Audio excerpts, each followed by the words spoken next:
Your thought on this picture? Well, I thought he had a good chipping motion. I know a lot about golf. I've won many club championships. I thought he had a good chipping motion, so I was impressed, and maybe you'll like to hear that. But his motion as a chipper looked very good.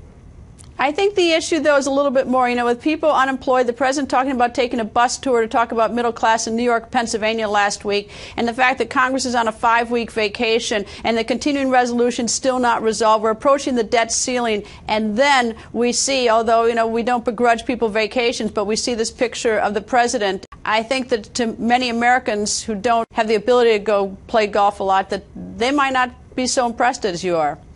It's a tough kind of thing to be doing right now when you're having a problem like we're having in the country. You see what's going on with Russia and Snowden. You see what's going on with, frankly, China, the way they're just eating our lunch. They're taking advantage of us like nobody's ever done before.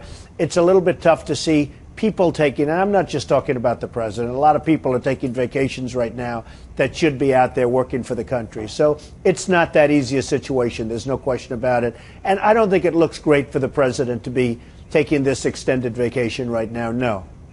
Would you take a vacation now if you were president or you in the House or the Senate in light of all the demands on all those offices and where we stand? Well, I probably wouldn't. I've never been a big vacation person. When I take vacations, I go to my places, whether it's Doral in Miami or Los Angeles on the ocean. I mean, I can do it in a half a day. I've got my vacation.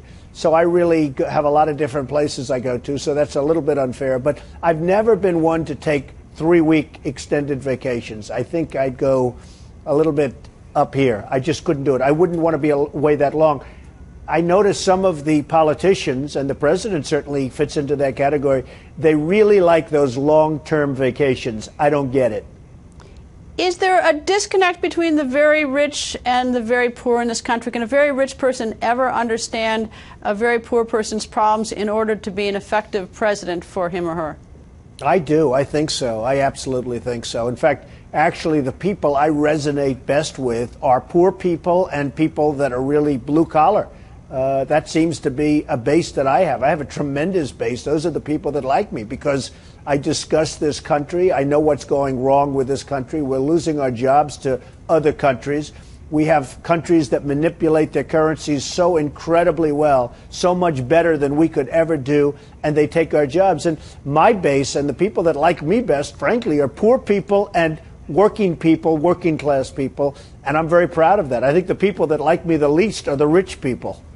All right, let me circle around then to where we started. In terms of, does Donald Trump get up every morning somewhat tempted to run, or is Donald Trump just sort of putting it out there and we grab the bait in the media?